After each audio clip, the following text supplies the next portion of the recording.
Well, thanks for the introduction, John. It's great to be here today. Um, um, I'm on the tail end of the sabbatical. I have 3 days to go. I feel like I haven't talked to people in 6 months. So this is a little strange, but hopefully it'll all come back to me. And some of you, a lot of you probably know what a sabbatical is like. You feel like you've never got quite enough done. So I'm counting today as my major achievement. Hopefully it'll go well, and I can report to the provost that it was a fantastically productive sabbatical. I've been working with Adobe tools for quite a long time for a couple of reasons. One, because I need them in my own work. I run a publishing company that's gotten really big, and so I use a lot of the Adobe software applications like InDesign and Photoshop and those more familiar ones. But also, I needed to learn all these tools because I teach digital media and digital publishing and writing for the web and composition and that sort of thing, visual rhetoric. And so I needed to have some kind of credibility with my students because I needed to teach them how to use these tools productively. And that can be a challenge because even though we're told people, our students these days are digital natives, that was a great overgeneralization about their ability to use digital tools productively to say creative and interesting things on the web in a variety of forms. Students tend to be very good at very particular tasks with types of software, but when you take those abilities and move to another context with different tools, they tend to regress and lose a lot of the fluency with digital tools when they get a new challenge. And so it's been tricky to get students to develop a digital literacy, you might call it, across a broad range of tools. And there's a broad range of tools in Adobe. As you'll see when you download the apps for the desktop, but also the apps for the smartphones and tablets, just so much to look at and learn and play with. I tend to be an experimenter, and so what you'll see today, I'm going to show you, is called an Adobe Spark page that I created last night in a couple of hours, and it looks pretty nice. We'll have to see if it says any smart things, but you'll be able to tell from just the quality of the presentation in terms of how it looks and functions, that it's pretty good for 2 hours of work. And that includes collecting all the assets and the images and that sort of thing. I have 2 presentations. I'm only going to talk about one, but I can give you a URL, or we'll make it available for the keynote presentation that I won't really talk about today. That one is focused more on what we know about creativity and how it prepares people for jobs, and how industry is really pushing for creativity and digital literacy among their potential employees. And Adobe has done a bunch of research on this, and the evidence is pretty clear that that's a highly desired ability among college graduates these days. But you guys can look at that on your own.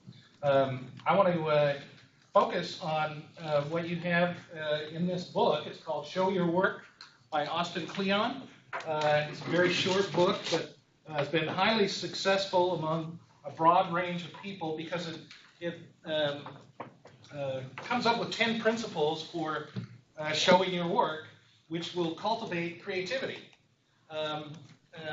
And although he wrote it himself as a poet, he addresses a pretty broad audience, and we can talk about this today, about how these lessons or principles that he comes up with apply to very technical disciplines and so on.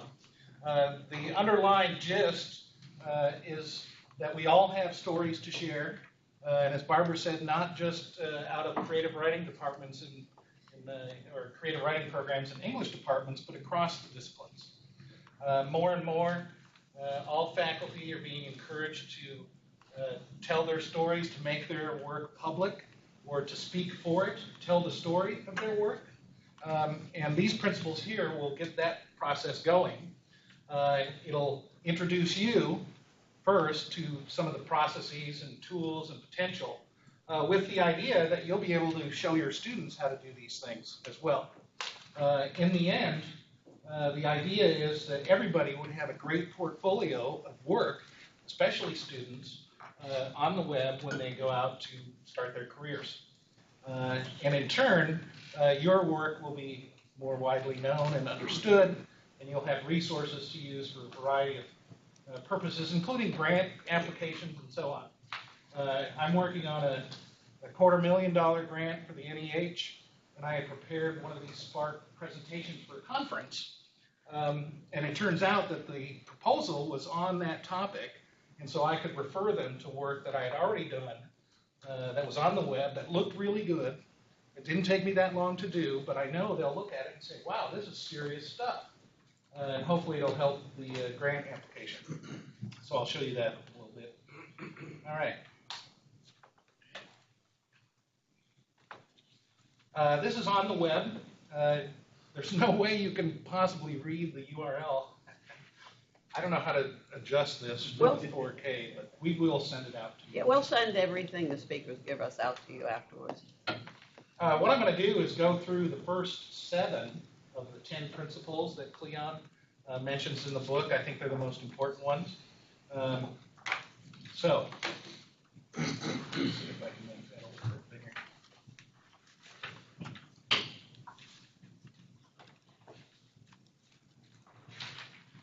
The book shows you how to make your work public and why you should. The review in Fast Company says, and I think this is probably one of the smartest points about the book that I've seen, the subtitle could just as easily be How to Self-Promote Without Being a Jerkface. It's an incredibly and compulsively readable short book. And a must-read for anyone involved in the creative process. Now here are the 10 principles. I circled there, tell good stories, because that's the focus of our event today, and I think one of the most important points for faculty and students to remember, and we'll go into that in just a little bit. Principle number 1, you don't have to be a genius.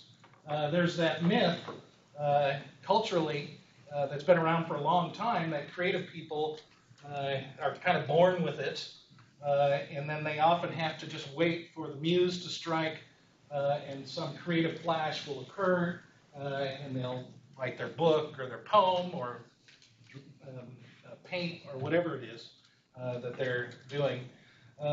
That's really not true at all. It can happen, I suppose, to some people, but generally speaking, creative people work really hard. There's a process to it.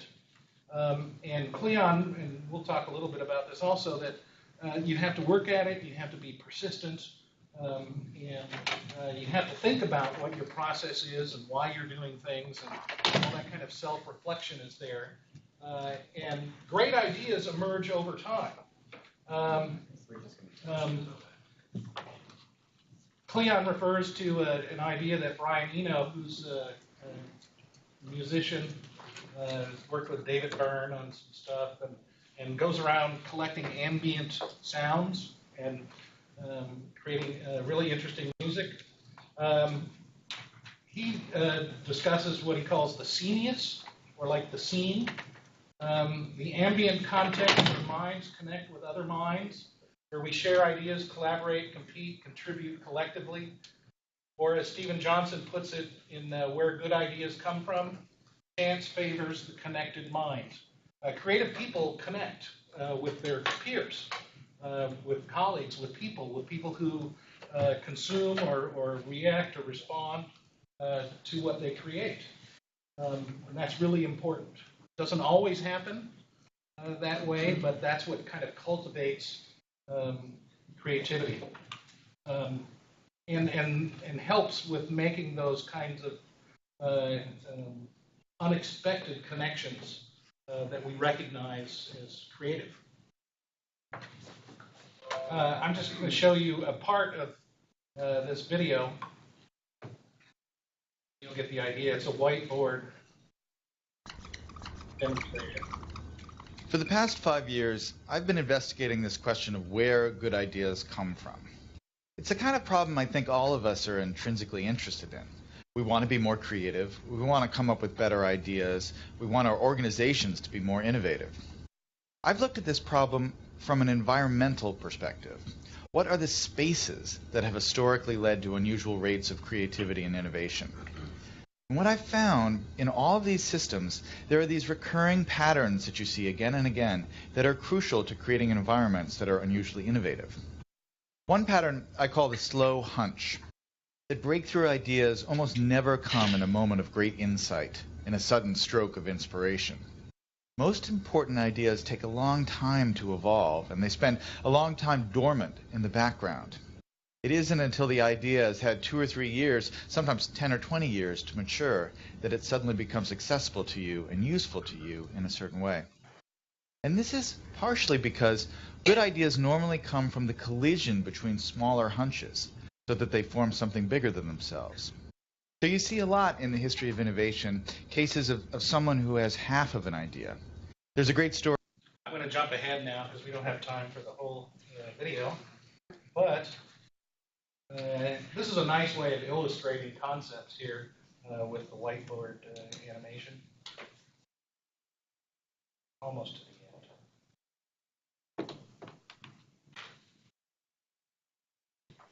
What's really miraculous and marvelous over the last 15 years is that we have so many new ways to connect and so many new ways to reach out and find other people who have that missing piece that will complete the idea we're working on, or to stumble serendipitously across some amazing new piece of information that we can use to build and improve our own ideas.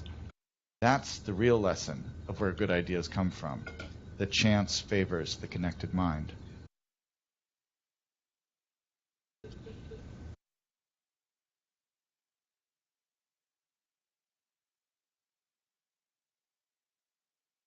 It's an excellent book. Some of you have probably read it. One of the reasons I put a couple of videos in here is to show you how seamlessly they integrate with the Spark page that I've created. Basically, I just click on a little plus sign when I'm creating this and just put in the URL. You don't even have to put the embed code in the page, and Spark will recognize it and display it properly. So you don't have to go somewhere else to do it, that sort of thing.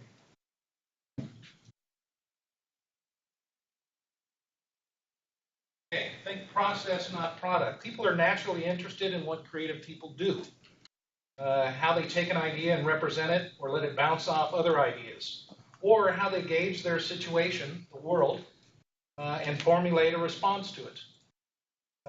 Showing others your process forms a connection with them that will keep them wanting more. And they'll start sharing things with you, and then that will go back to the possibility that Johnson mentions about connecting with other people and putting things together. Here's one demonstration of process of mine that I made. I'm going to only show you about 30 seconds of this video about the making of a Spark page. I presented at the Rhetoric Society of America on the idea of identifying Pluto and all the kind of theoretical and symbolic actions that we have gone through since Pluto was reclassified as a minor dwarf planet, whatever it is. So I made a video of how that happens.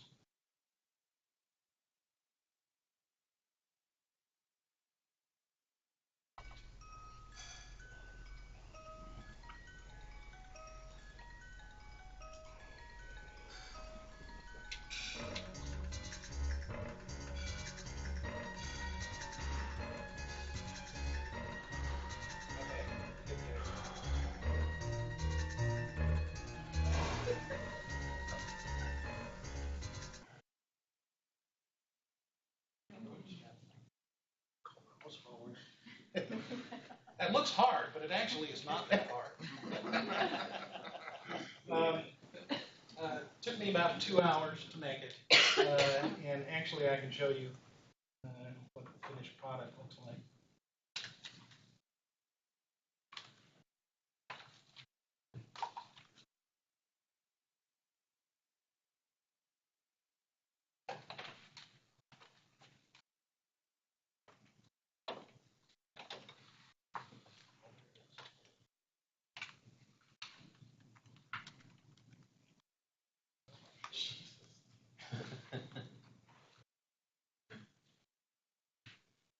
So this is the identifying Pluto that I had just made. Um, so you can see a lot of images, all kinds of things in there. Spark actually has a tool that some smart people created. It's called, well, it's JavaScript. So you can actually play the web page like this. So as you're talking, you can set a timer that will kind of go along with your talk. Okay, so telling people how you made something is really interesting. People like to hear about that. You've seen how popular, how they did that or how they made this videos before. People will want to hear how you, as faculty, and they'll want to hear how students have done something. It doesn't mean you tell them about every single thing that you do, but occasionally you'll make an interesting discovery or come up with a really good idea that seems to want to travel. Well, tell people how that happened. They want to hear those stories. Because when you look at those end products, sometimes you think, my God, how am I going to possibly do that? You just don't see it. Principle number 3 for Cleon was to share something small every day. Whether it's an email, a tweet, something on Facebook, that is not just an opinion about something. We get enough of those on social media. But something about what you're working on, what you've done, or something interesting that you came across. To say, hey, this was really cool for this reason, and just get into the habit of doing that. What happens is you start to build a community of followers, so they'll look for your other work. Cleon actually has made a career out of this. He was a struggling poet, but he always liked reading newspapers. So he had this idea where he would start blocking out with a marker the words on a page, but just leave words that kind of made a poem. So it's like a found poem, they're called. And then he got a book of those published, and it was really popular. You've probably seen these around, but and they're actually in the book here. But he's made a habit of that, and he has something like 50,000 followers for his little weekly newsletter where he sends out cool little ideas, things that he's reading or watching and listening to. Number 4 is open up your cabinet of curiosities. People have things that they collect, ideas, could be tangible things, but maybe that you just do as a hobby. They may be somewhat related to your work, but maybe not a whole lot. But you probably know a lot more about them than other people do. A lot of artists will do this, but I know people from all fields who have these sorts of things. That's potential content for those things to share. Here, there's reference to a book called Andy Warhol Was a Hoarder, and other peculiarities of great personalities. On the left there is actually a result of Warhol's impulse to collect things and hoard things. That's actually, I think, a 1966 edition of a magazine called Aspen that came in a box, people. And it had a variety of media in it. It might have a record, it might have a newspaper clipping, maybe a typed manuscript, that sort of thing. And Warhol designed the fab box there for it. It was very popular, and they Tried to resurrect that, but it's very expensive to produce. They would get famous people contributing opinions. And I read the one by Lou Reed talking about how bad the Beach Boys. It was brutal. But we have better ways of collecting things now, easier to share with people. Tell good stories.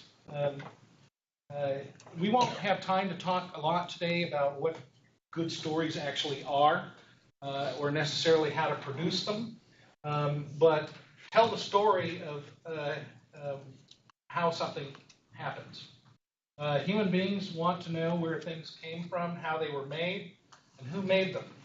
The stories you tell about the work you do have a huge effect on how people feel and what they understand about your work, and how people feel and what they understand about how your work affects how they value it. One of the principles there is your work doesn't speak for itself, in spite of what you may think. You have to tell its story also. Sometimes that story is told within the work itself, but a lot of other times it needs to be contextualized somehow. You know, why this, why now, what difference does it make? This kind of so what issues. Tell those stories. All that I'll say is that one of my favorite definitions of what a good story has in terms of structure is from Aristotle in Poetics. He says it must have a beginning, middle, and end. We've all probably heard that before. But what's most interesting is how he defines what a beginning, middle, and end are. A beginning is that which has nothing before it and everything after it. A middle has some things before it and some after it. And an end has everything before it and nothing after it.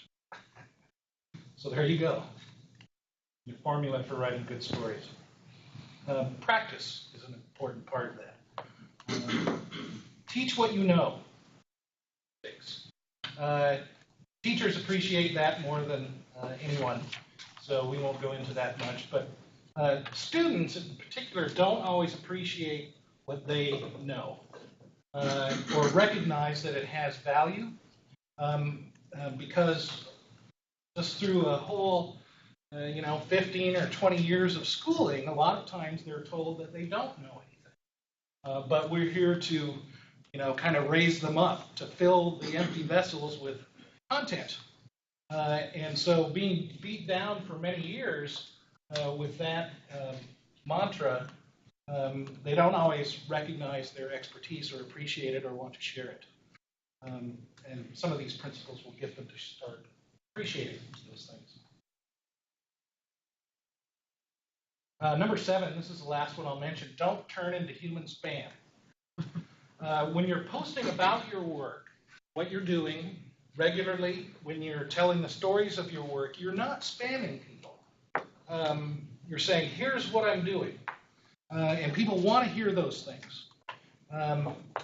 However, academics are embarrassed about this. We're told all the time to kind of promote our work, but we don't really like doing it a whole lot. When we get an award or publish an article in a good journal, we don't advertise that a whole lot. We're always encouraged to, but we don't. But if you start to become a spammer then, or it feels like that, like you're marketing yourself. When you're sharing your work, it doesn't feel that way. And more people will start to pay attention to what you say. It really bothers me when I see on Facebook, and we've all probably done it, and I've done it before, where you try to figure out a nice way to say that you published an article in a great journal. So you say, I'm really honored to be in the presence of all these people in this great issue on so-and-so. It just doesn't feel right. Shameless self-promotion. Okay, the other one is learn to take a punch, sell out, and stick around. Real quickly, learn to take a punch. Be receptive to criticism. Use it and learn from it.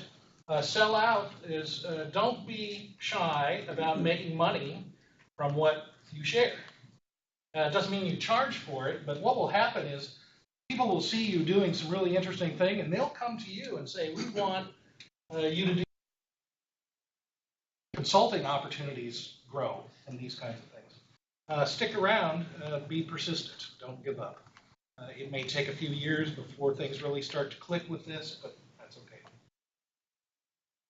Finally, when you're sharing your work and showing your work, attribution is still important. You need to cite where you're getting things. That's connecting your ideas with other people.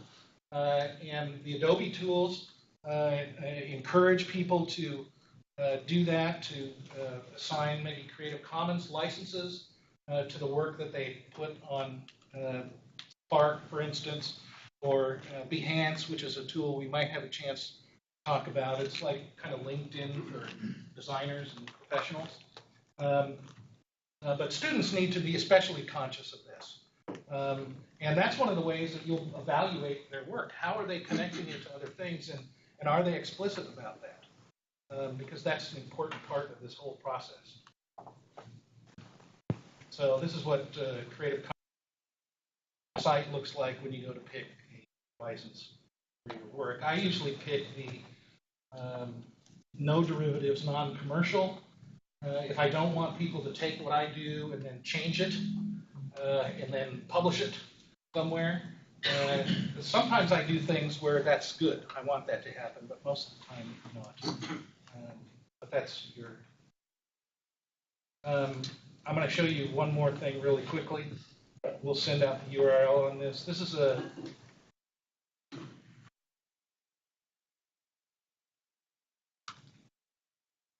this is the Spark page that we used for, that we're going to use for demonstrating our background in filmmaking for this NEH grant proposal.